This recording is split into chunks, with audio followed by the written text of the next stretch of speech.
Welcome to Mac Talk, a Middle Tennessee podcast from Mott Haven Arts and Cultural Center in Hendersonville, Tennessee.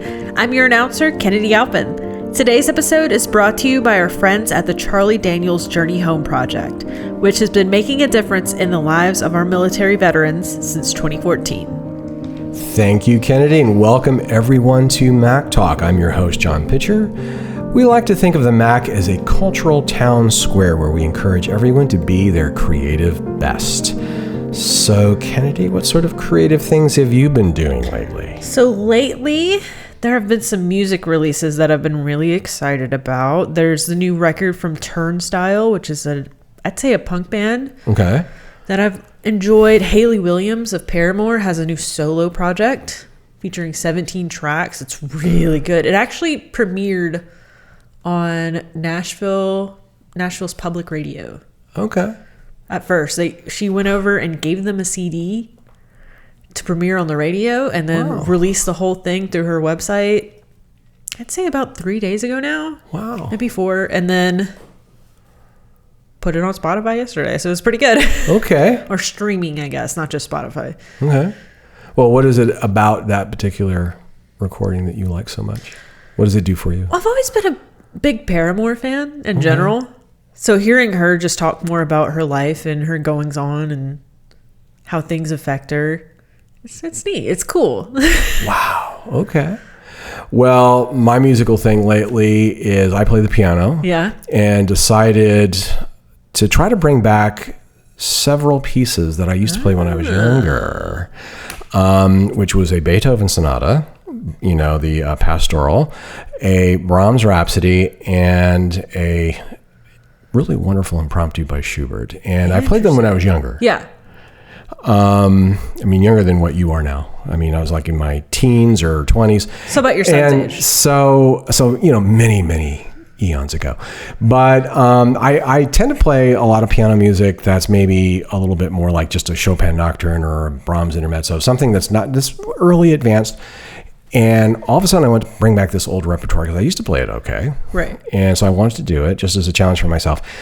And at first I couldn't do it because I one of the things I had not been doing for years and years is I hadn't been doing any of my technical work like scales and arpeggios. And to try to play a Beethoven sonata without doing your technical work first is kind of like preparing for a 10K race by sitting on your sofa eating Twinkies for a month. It's not going to work out too well. Guitar's like that too, though. Yeah, Same it is. way. Anything. And so I have had to spend, the last few months, going back over my scales and arpeggios. Back to the basics. And having to do that. And so it started to come together, but it has made me appreciate what other artists do, that, you really do have to take care of the details and the other kinds of things before you can do the big stuff. Gotta, like, if you're a singer, you've got to know how to breathe. Exactly. If you're in any other kind of artist, you have to take care of what the pianist Rubinstein called his kitchen work. You have to get things kind of cleaned up and straightened up, and then you can do your art. Drawing's like that too, though. You got to practice the basics before you can which you do all the time, right? Oh, yeah. Yeah, and you're so detailed. Yeah. Well, the guy that we're going to introduce here is someone who is very, very skilled at all of that. Let's go ahead and introduce our guest. Don Olea is the featured artist at the MAC's 7th Annual Veterans Art Exhibition. His show, Battleborn, is on display in the MAC's galleries through August 31st, 2025. As a U.S. Army veteran, Don is deeply committed to honoring the history of the U.S. military. His photorealistic watercolors convey the heroism and sacrifice of America's service members from the Revolutionary War to the present day. Don is a member of the Nashville Artists Guild, the Tennessee Watercolor Society, and the prestigious American Society of Aviation Artists. We are honored that he is here. Don Olea, welcome to Mac Talk. Well, thanks for having me. I appreciate it. It's really great. We know our Veteran Arts exhibit features art created by military veterans. That's a little unusual. You might think that our exhibitions are about military-themed subjects, and of course yours is. Mm-hmm. But the most important, essential thing often is that the artist is himself or herself a veteran. Last year we had Gerald Morgan, And he's a Tennessee artist, but his art actually is more akin to the 20th century Spanish painter Joaquin Sorolla. It's landscapes and, just indigenous peoples. He was almost Van Gogh-like in some ways. But what is really core and important to us with this Veterans Art exhibition is who the artist is. And I know you're a military veteran. So first of all, thank you for your service very much. I appreciate that. And second, could you talk to us a little bit about that service, what you do? Oh, well, I'm one of the few probably in my age group that hasn't, participated. I was in the military from 83 to 86, and it was, relatively speaking, it was a time of peace. I spent time with the Ranger Battalion, 2nd 75th out of Fort Lewis. I spent a couple years in Berlin with the 502nd, very distinguished, vaunted former airborne group. Although when I was transferred there, I was transferred because the military still had them listed as a parachute infantry brigade, a PIB. Wow. Okay. So had a great time in Berlin. I did something that only a handful of soldiers would do, and I was a prison guard for Rudolf Hess, the Nazi war criminal. Really? Yeah, Spandau prison. Oh my gosh. Yeah. So you could have had a story that was dated back to World War II as well. Absolutely. Yeah. And he used to, when we get together every night and have a little, breakdown, because we had 2 4-hour shifts, and we'd get back to the barracks, and it's only a company size element, and we did it in shifts. So when we had chats after, if anything happened, but Rudolph used to go out there. He got 1 hour of daylight, and they let him out there on a garden. And when he knew the Americans were running the prison, he would go out and goose step in front of the guards. And it was I was 1, 2, it would be guard mount 3. And when we were there and he knew the Americans there, he would still go out and goose step in front of them. So that was pretty entertaining. Wow. Well, as I understand it, though, you have a little bit of a family tradition of people serving in the military. Was that an influence on your decision to serve? Actually, it wasn't. Really? We knew my granddad. He was in the 2nd Marines. His brother, Bernie, one of his brothers, he had 6 brothers. And I only knew Bernie, really, because he lived on the West Coast as well. Everybody else lived on the East Coast or had passed already. But my granddad was a staff sergeant with the 2nd Marine Division. He was on the Arizona. He was stationed aboard the Arizona from 1939 until she was sunk. Really? Yeah. Was he on it during Pearl Harbor? Or? He was. Well, actually, he wasn't on board the ship. He was on the island. Okay, he was on the island. Yeah. But DOD contacted my grandmother and had him listed as MIA because they didn't know where he was at that point. Yeah.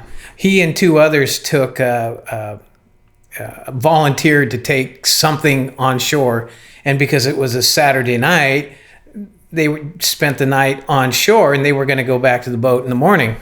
Well, things changed, and it was didn't go back. Yeah, fateful day. But did you know your grandfather very well, or yeah? But did he ever talk about it? No. My granddad did other stuff. Yeah. When we don't know, we know my granddad was a naval auditor when he got after he left the military, and he was a naval auditor for 25, 30 plus years. Yeah, a lot of those guys just didn't talk about it. I had an uncle who flew Avengers in World War II, and he only talked about how much he hated pineapples because they forced him to eat pineapples. Or at least he felt like they did that all the time, but he didn't want to talk about anything else. My wife's uncle, RC, was in the Marine. She didn't know this. She just knew he was a high school principal in Mississippi. That's all she knew. After he died, she saw in his obit, and the older folks told her that, well, actually, he was in the Marines, the first Marines that landed on Guadalcanal. never talked about it. Yeah, So, yeah. My granddad was at the at Okinawa. That was his last major battle before coming back stateside and back to San Diego, which is wow. where our part of the family kind of grew up. And I can imagine maybe, shying away from talking about that too. Yeah, much. and that particular battle had such a huge influence, I think, on the American decision to end the war with the atomic bomb. Yeah. It's like, we're not going to invade Japan, after that. No, absolutely. So, one of my great uncles, and frankly, I didn't even know his name, but we've been doing through another family friend a kind of a genealogical tree, and we're getting input from members of the family who are still alive. And my granddad had a huge family. He had 12 brothers or 11 brothers and sisters. He was, the 12th of 12. So we had a brother, or they had a brother, and I don't even know his name, except they gave me the information. I read it probably 2 weeks ago. And he was with the 29th Infantry. I believe they were actually a reserve unit out of New York, maybe. But they were reactivated into the war. And he was, when he landed at Normandy, they gave him a flamethrower and said, "This is your job." Oh my gosh. Yeah. And, I have a painting of that, one, but I had no idea. I mean, I did that painting a year ago, and to find out that I had one in my family, and apparently he was shot at, and his tanks exploded and burned his face, but he was already empty. So it wasn't as bad as if it had hit his tank, it would have killed him, but his tanks were empty. Wow. But it still ignited and had enough flash left to burn his face. So I just learned this a couple of weeks ago. Wow. Well, you have an amazing exhibit downstairs called Battle Born. Lots of great images of historic aircraft, of armored vehicles, as well as, illustrations of, dating back to the Revolutionary War. Mm-hmm. I'm interested. They're very photorealistic in many instances. Where did you discover your talent? How did you become an artist?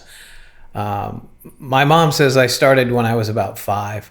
But after my grandmother passed, I was looking through a stack of paperwork that I thought was just paperwork. And we started thumbing through it, but they were actually drawings and small paintings of birds and things. And I looked down, I was like, "Who did these?" And I look at, wait a minute, signed by my grandmother. It was like, wow, I had no idea that she was so talented. And then my mom was a China painter. And, I just started drawing when I was a kid. And I always drew. I had a pencil, some graphite, and eraser with me. And my main thing was sports. I had a Sports Illustrated in front of me as a 6-7-year-old. And I was drawing pictures of Dick Butkus and this. And I always wanted them. I mean, they didn't look good. But, Chicago Bears. It took some training, a few years. But I always thought that being athletic myself and being in sports and having played, football, baseball, and hockey, I always thought the best, because I liked Leroy Neiman's art. I mean, he was a fantastic sports painter. Mm-hmm.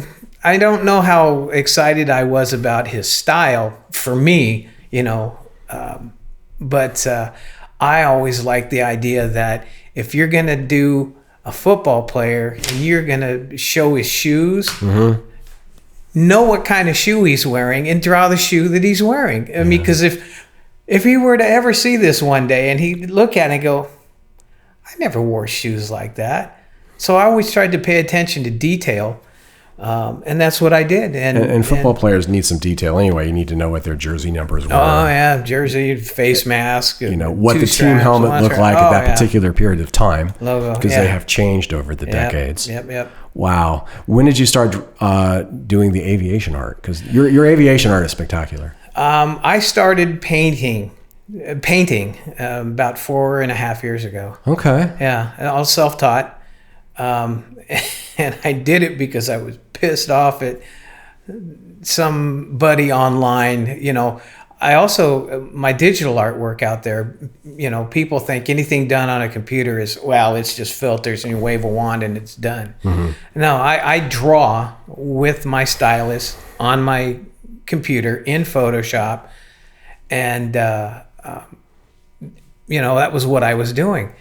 And this one guy, he just kept bugging me. He said, "Oh, it's not real art. It's not real art. You're just doing this." And one day he said, "You're not even a real artist." And I thought, wait a minute. I've worked for this publication, that publication, this newspaper. I was a cartoonist for the Padres magazine, baseball. And it pissed me off so much that I went to my wife, who had just finished taking a watercolor class. And I had tried watercolors when I was about 14 in school. And I hated them. Well, it's so unforgiving, right? Oh, yeah. And there's nobody to teach you. There's no way to teach you. There's no YouTube. You either figure it out or you don't. And 9.5 out of 10 people never figured it out. So, but if you're good at it, you really end up with something that's very, very pleasing and soft and warm and capable of extraordinary nuance and detail.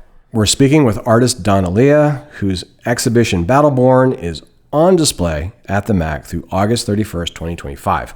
We'll be back after this important message. The Charlie Daniels Journey Home Project is a proud supporter of the MAC's Between the Lines Healing Arts program for military veterans. The healing arts foster self-awareness and promote emotional wellness through self-talk, thought restructuring, and personal goal setting. Veterans also build social skills and community through the arts in a positive group setting. This creative process supports emotional processing and growth on the path to healing. The Charlie Daniels Journey Home Project has been making a difference in the lives of our military veterans for over a decade. For more information about this outstanding organization, visit thejourneyhomeproject.org. We're back with Don Olea, the featured artist at the MAC's 7th Annual Veterans Art Exhibition. His exhibit, Battleborn, is on display in the MAC's galleries through August 31st, 2025. Well, let's talk more about your Corsair. Let me go a little bit more into some detail about that, because you go into so much detail, and I'm interested in a little bit more of your process. Okay. I notice you have, as we walk in the door, one of the first things you see when you turn to the right is a NF4U Corsair, and of course I love it because you paint it Navy colors. It's the Jolly Roger Squadron, so it's Ike Kepfert's squadron. He was the great, Navy ace for that particular unit. And then you and I were downstairs looking at some of your art. You have a Fokker triplane that was, I think the painting is called Angle of Attack. Yeah. And of course, I'm a total World War I aviation buff, so I had to find the actual pilot, which is Lieutenant Johan Janssen from Jasta 6. Mm-hmm. And your details are really exquisite. You've got the black cowling on the Fokker triplane. You've got, Janssen's personal markings. And I'm just wondering about your process. I mean, are you working from historic photos or illustrations, or you must be working from something because you're getting the details so accurate? Well, it's a number of sources. Okay. Sometimes they're photos, but the photos from that time period are so terrible. You can't see any detail. So I refer to model making. A lot of modelers, they post their work, and they take a lot of different photos of it. And these model kits, they're not like the kits I had when I grew up. They are so into it with the most intricate details. Even the wires for avionics or whatever. Mm-hmm. Some of them will add them. So you can see how any cables, wiring, anything like that. So you'll search for that. You have to search the unit, find out where the unit flew. Mm-hmm. So when you're doing a background, you don't want to put it over the ocean if it was never near the ocean. Right. So, there's a lot of different things that go into it. And I try not to look at other artwork, other paintings, because they may actually have it wrong. They may have it wrong. Absolutely. So, I'm lucky enough to, for some of my Vietnam era and forward, those guys are still alive, and I have. So you can actually contacts. get that sort Absolutely. of firsthand witness information, which is so important. Yeah, and if you get it wrong, they'll contact you. They'll and let you know. Well, and that is one of the challenges, certainly, like with World War I aviation. Those guys are all gone now. Sure. And the photos do not show you the color. No. And colorization won't necessarily be accurate. There's a very famous German ace from World War I, Werner Voss, who headed Jasta 10, and Jasta 10 had yellow cowlings, but his Fokker triplane probably didn't, because he had one of the two first issued triplanes from Anthony Fokker, and they came in with sort of olive drab cowlings, and his mechanics said that he never retouched it. But aviation artists have been struggling with what to do about that ever since. And no matter what they do, they'll always get angry enthusiasts calling them up to say, "You got it wrong." Oh yeah. So do you ever get that? I mean, how does that work with you? Well, I have a CSAR piece hanging. It's got the Jolly Green Giant, a couple of A1s, and as I thought I was finished, I posted it, and some of the guys that are, some of the groups that I posted in, look at it, and I remember one guy saying, "Wow, that's the cleanest exhaust I've ever seen." I was just like, "Dang, I went back and looked. Oh yeah, man, where's the smoke? I didn't get the smoke." Actually, if you look at some of those old photos, you do see, it's really dirty. From absolutely. So same helicopter, same picture. I get another notice from somebody else and say, "Well, you got this wire right, but where's the so-and-so wire for the radio?" Well, damn, what radio are they talking about? Where this? And I was working from a couple of different black and white photos. And again, there's no detail there. The images tend to be really high contrast. There's no midtones because, when you're taking a picture from 1967 or whatever, and you print it, and then somebody finds it and republishes it, it's just high contrast, black or white. So lines, antenna, wires, cables, things like that, they will absolutely disappear. And if you don't know that they're not there, you don't know that you missed it. So these guys called from this CSAR unit out in California. I forget. I thought it was Edwards, but they were calling from some other place saying that I had got it wrong, or not that I had got it wrong, but that you missed this wire. I'm like, what wire? So I had to go and I had to look it up. What are they talking about? They say it correctly. And I had to make sure they're not using Air Force slang to describe what I'm trying to find. So I found, and basically what it is, outside the pilot's cockpit window, there's a wire that connects, and that connection goes from the top down to the wing. That's what they're called wing, even though it's not an aircraft, plane wing. It's a wing.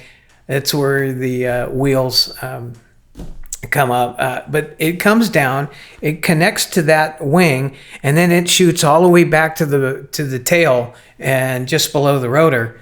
And that's one of the wires that they saw that they knew was missing, and they let me know it was missing. Wow. So, but I got it right. You go out and look at it right now. You'll see the wiring. You'll see exactly what I said. And they'll go, that's that's what they look at. Absolutely. Okay. Well, you are a member of the American Society of Aviation Artists, and obviously you guys are held to a pretty high standard. Yeah, absolutely. And the kind of people, quite frankly, like me, who are real buffs of this, we want to see everything, because it really, what it does, what's important about it, I think, is that it creates layers of richness to the history. So it's not irrelevant. It really is a part of the story of American history and military history. Sure. So getting it right is super important. Tell me a little bit about this membership. And I know you guys have monthly challenges. Tell me a little bit about that. Every month, they have a challenge, and I've been a member now for a little over a year, and I've tried to. I wanted to be involved with the challenges because we do them by Zoom, the meetings and the critiques and everything, and so I just wanted to meet some of the guys. It's there's about 90 of us, I guess, and they're also, we have 2 members from England, one from France, and one from, I believe it's Portugal. Okay. And so it's more than just, American, although we have a sister group in Europe, and I forget the name of it, but same people involved. But, they come up with an idea. 2 weeks ago that I didn't have time to do was a true nocturne painting, nighttime, and I really wanted to do that. The other one, wingless, we were chatting about downstairs. So we come up with these great challenges, and I don't know if you noticed the float plane, the World War I float plane. I did. Or the challenge there was for float planes. Now, when we do something like that, I've already done, 2 or 3 PBYs because the cat is one of my favorite. Having grown up in San Diego, right. I used to see them. And I've noticed that. It has to be a favorite of yours because you do it very well. Yeah. And you're prolific. You're prolific with it. We're speaking with artist Don Olea, whose exhibition Battleborn is on display at the MAC through August 31st, 2025. We'll be back after this important message. Since 2014, the Charlie Daniels Journey Home Project has been making a difference in the lives of our military veterans. As a proud supporter of the MAC's Between the Lines Healing Arts program, the organization helps veterans explore emotional wellness through creativity. The healing arts encourage self-awareness, self-talk, thought restructuring, and personal goal setting. In a positive group setting, veterans also develop social skills and build community. Learn more at thejourneyhomeproject.org. We're back with Don Olea, the featured artist at the MAC's 7th Annual Veterans Art Exhibition. His exhibit, Battleborn, is on display in the MAC's galleries through August 31st, 2025. Well, let's talk about one of those challenges because you just mentioned it. Let's go back. Your painting is called Operation Midnight Hammer, which might ring a bell to some of us who aren't great with our history because it happened only about 2 months ago. Yeah. But it was the attack on Fordo and the Iranian nuclear sites. Yeah. And your image, I think, is of a decoy. It is. Because they all took off from Missouri. And one flight went west. I think there were 2 aircraft that went west. Yeah, a couple went west, and that was your decoy. Yeah, and it worked too. Absolutely, it worked. That was, quite an operation. And then you had the other flight, and they headed to, they headed east. They went on target. Yeah. I think the thing that struck me was just how long those guys have to be in those planes. I mean, you take off from Missouri, and then you have to go halfway around the world. You know, and then you are in harm's way. Sure. And then you have to come back. Yeah, and then you have to refuel. I think they refueled something like 12 times. Oh, something like that. So I guess refueling. They meet fighter escort there. Sure. So it's incredibly well coordinated. Yeah. But your image is amazing, and your challenge was to do a tailless aircraft. Yeah, right? Tailless aircraft. Okay, and that's the B-2 stealth bomber. Yeah. And it's funny. I figured a lot of guys would do that because it was simple, it was easy. But the cool thing about the guys in the group is a number of them are pilots. A number of them are former pilots. A number of them are ex-military, and so you'll see this crazy version of stuff that you didn't even know existed.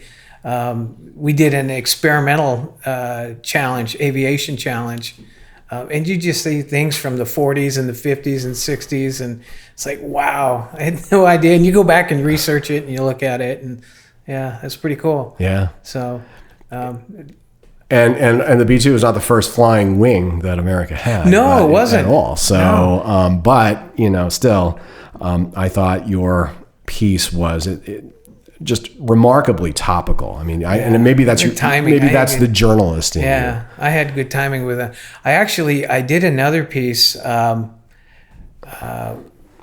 featuring the IDF in Israel right after the October 7th massacre.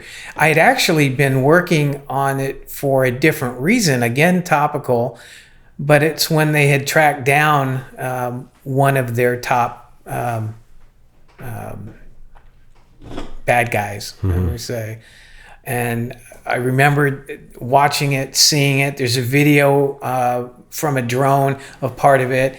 And I was already working on elements of that. I had a tank there.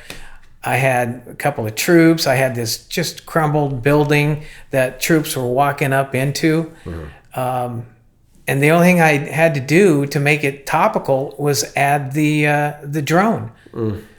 And I thought, man, there it is. And I had a show at the Gordon Jewish Community Center. And I had that piece there about 10 days after it happened.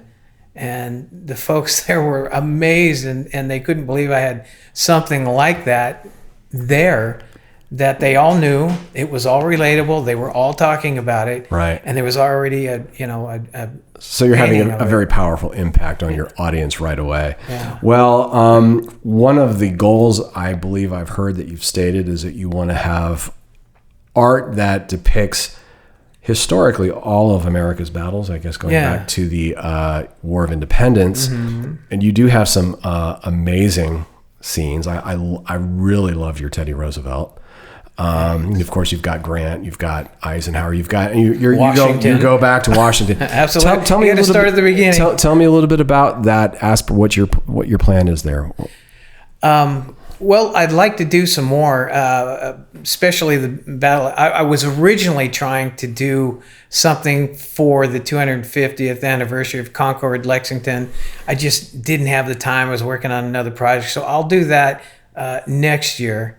Because technically that's the 250th anniversary of the country.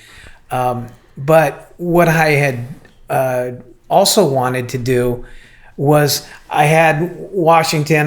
We've got the Continental Army on one side, so I had to do something with the Redcoats, and that's when I came up with the idea for after reading and watching a bunch of stuff, I thought if we do something at the port of Boston, because it was around that same time period, and just came up with that and had a bunch of troops. And this is when they replaced the governor with a real seasoned, battle-hardened general who had already spent a couple of years in Massachusetts and knew the area. His name escapes me at the moment, but that's not Gage, is it? Yes, Thomas Gage? Thomas Gage. Yes. Okay. Yeah, and so He became like the military governor. Yes. If it's not from, was it 1775, I believe, yeah. But he had been there back in the 1760s. Right. And he had done something. So he knew the area, and the king knew he knew the area. So he had gone back to London expecting to stay, and the king, this is when he was having a hard time with the governor. The provincial governor there. It wasn't keeping these people at bay. Well, eventually, the hooligans in Boston.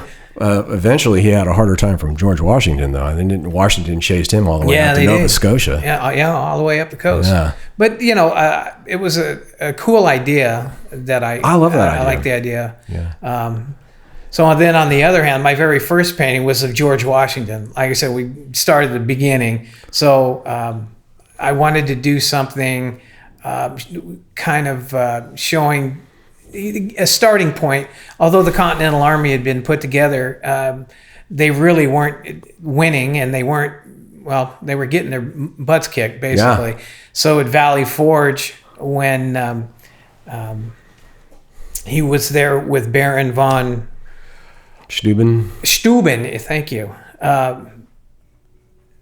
to get some perspective to the men, the troops, teach them how to fight, teach them how to march. DNC, which is still part of the DNC that von Steuben was teaching the Continental soldiers, is a lot of that same stuff is still from the same handbook that von Steuben put for the troops today. But the one thing the element striking about that piece is there's the three characters: George Washington up front, Baron von Steuben to his left, and to the right of General Washington and slightly behind is Billy Lee. And if people don't know, and most people don't know, is Billy Lee was General Washington's right-hand man. They said that Washington was the greatest horseman in Virginia. They said Billy Lee was the second greatest horseman in Virginia because he went everywhere Washington went. Yeah, so he had to keep up. However, if you go through the historical paintings of that time period, you will not, I won't say never because he does appear, but in most paintings he never appears. Billy Lee was a slave, was one of George's slaves, but he wasn't treated as a slave. He had his own, sleeping quarters, and like I said, he was with George everywhere. Wow. Everywhere they went. There is one, it's indoors, and I don't remember the circumstances, but this particular artist painted his face slightly. You could see his eyes, and he's hiding behind a curtain at the window, and that's how they showed Billy Lee. So I made Billy Lee as prominent as history makes Billy Lee to be. I put him, and I think that's where he would be riding. He wouldn't be riding parallel to George or von Steuben, but just to have him slightly back and off to the side, knowing that he is in my piece, it's historically correct. Okay. Do you have, because you are depicting scenes from all these different time periods, do you have a favorite? Do you have a Civil War, World War I? You mean a time period to paint? That you like to paint? Is it Vietnam? What is your favorite? Man, I like them all, but I like Vietnam, and I tell you, it's because those guys are still alive. They still have amazing stories to tell, and they're eager to tell them.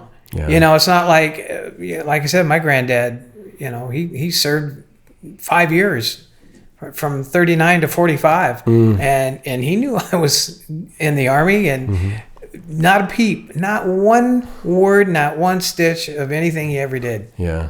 And so that's why I like, these guys really enjoy talking. Do you have, and this may be an impossible question, but do you have a favorite painting that you've created? Wow, it's funny. I just posted one, and I think, and I tell people this, I don't think it's my best, but it's my favorite, and it's the one that's on my card, the CSAR mission. Okay. Because I spent almost 10 years in Reno search and rescue. One of the things I learned to do in the Army was dive. And I was a rescue diver with the Washoe County Sheriff's Office in Reno, and we trained hard with the Coast Guard up there, and we had a lot of missions. It was 24/7 for us, and we were a busy unit. So, do you have? And you've mentioned one already, but do you have a favorite illustrator who's sort of a role model for you? Who would you say anyone in particular? No. I was never, I'm not your typical artist. Okay. I didn't go to art shows. I didn't, I had an illustrator, a cartoonist that I really enjoyed his work. His name was Steve Kelly. He was with the San Diego Union, and I got to meet him and chat with him when I first got out of the Army and got home and was looking, for jobs. And I thought, go to work in a newspaper. I mean, that's what I went to school for. And so I got to go in and have a chat with Steve Kelly and talk about his drawings and his illustrations and some fun stuff like that. And he put me in touch with one of the guys for the San Diego Padres, and I met Kurt Bavacqua, who was playing. And I did cartoons for his magazine, and he went to work for NBC in Milwaukee, the Padres bought the magazine out, and I was able to continue working for the new team. But Steve helped me with, my cartooning style. But, other than that, as far as artists go, my mom was over all the time. The hand, and my wife still bugs me about the hand because hands are really difficult to draw. And my mom, she would look at them and say, "Oh, that's not right. That knuckle's not right. This shading, the midtones, the highlights, this, that." She was right, but it was. So you've been absorbing this your whole life on one level or another. That'll get you good. Let me ask you about something that's related to Monhaven. It's not directly related to the show downstairs, but I believe you're going to be doing a mural project for us, aren't you? Because I'm a glutton for punishment. You are. Well, let me tell you, volunteer for something here, and you'll. I think the Navy would teach you never to do that, but you were in the Army. Well, the Army suggests it highly too. But, well, tell me about this mural project. So anyway, this is for the American Legion building in Greenbrier. They have 2 walls that we're doing. One's by the front door, so it's a smaller one. It's 8 feet tall and 27 feet wide. The big one is and it's based on one of my watercolor paintings, the ones with the tanks and the 2 Chinooks. So we've because this one is 37 feet across. So these are Abrams tanks, right? Yes. Okay. So there's an Abrams in there. Now I've added a second. It's not a tank, but it's a troop carrier. Okay. And so the paint canvas is only 24 inches. The wall is 37 feet. So when you stretch that out, what are you going to fill the other side with? So I took my helicopters. I've flipped them from flying left to flying right, or actually flying right to left. So I've switched those. I've put a couple of A-10s in the background. Just to build on that, it's not really telling a historical event. Only it's telling what was there. The Chinooks were there. The Abrams were there. The Strikers, that's what it is. The Strikers are there. The A-10s are there. This is all for basically my category is War on Terror. So basically anything from 1990 through the present.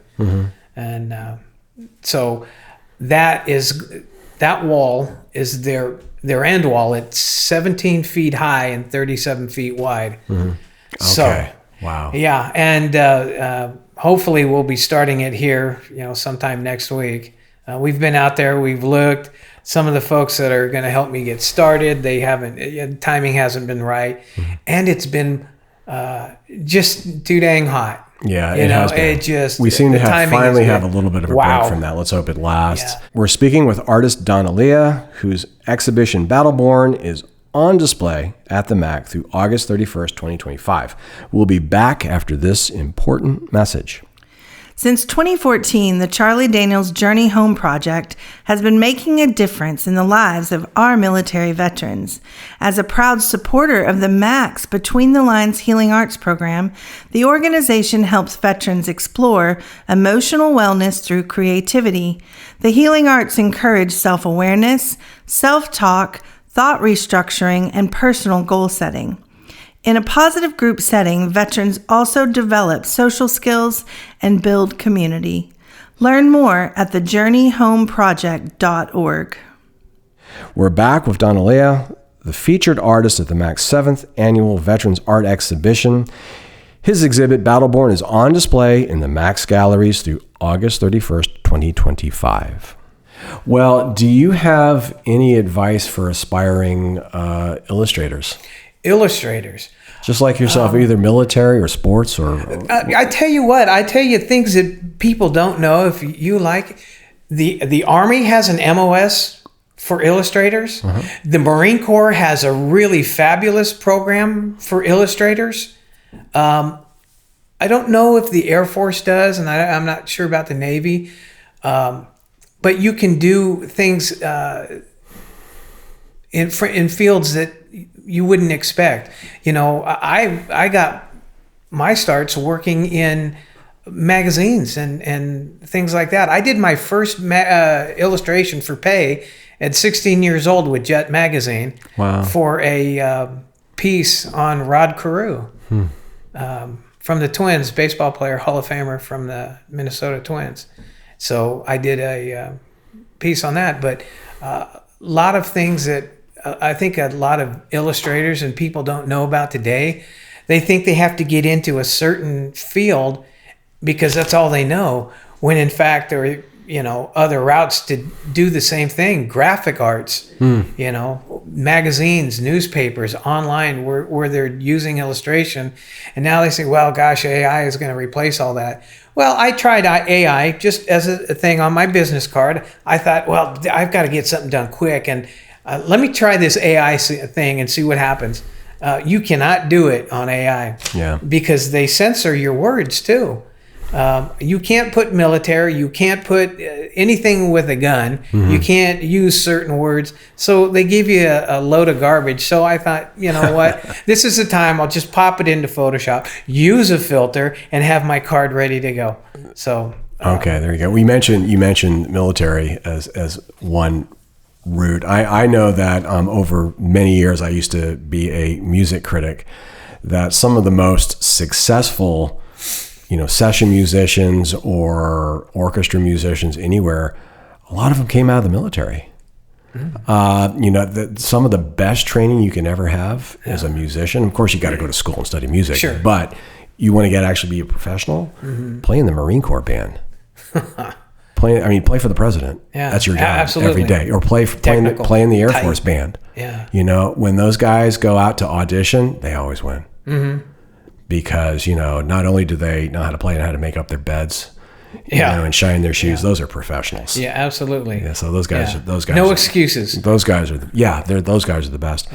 Well, one last thing. What do you hope people take away from your show downstairs?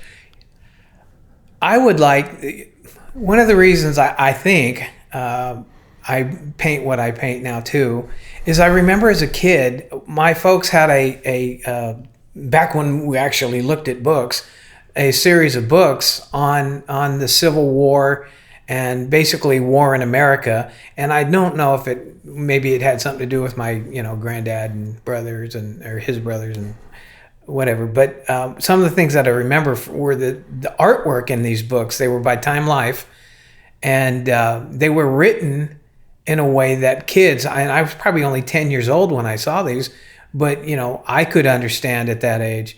And I was always amazed by the paintings and things like that. So with a show like this, that starts tomorrow, that they will come in and, I've done a little bit of historical background, enough.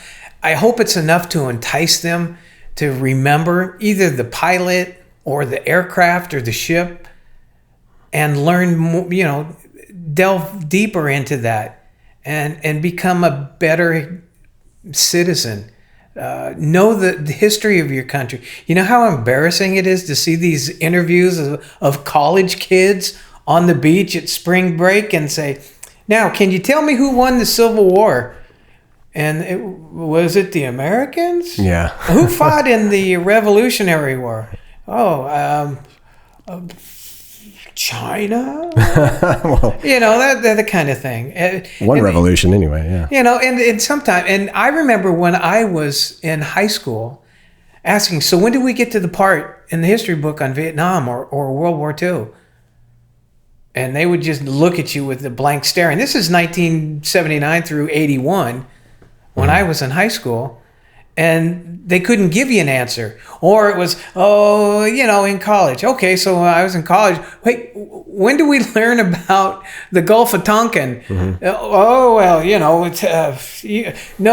had to be a major, and you had to be a major in history. And then you had to be a minor in a military history. And, okay, I got you. So nobody learns it. And so I hope they look at this, they enjoy and like what they see, and bring a little more interest into it. I know the family. Here's the cool thing about what I paint, and I love all styles. I love medium. The other mediums. What I like about what I paint, is that people don't have to guess what it is. They don't have to interpret it broadly to fit something they think in their mind. I show them what it is, and then I tell them what it is, because I think they need that context to realize what they're looking at, to realize the history of it. And what is really fulfilling is when you can go down and have a conversation with the Gold Star mom, which I've had, and they're not sad. They're not disappointed by what I've painted. I have never seen anybody, and I have people who online, they say, wow, I really disagree with what you're painting, but boy, how you've painted it is amazing, something like that.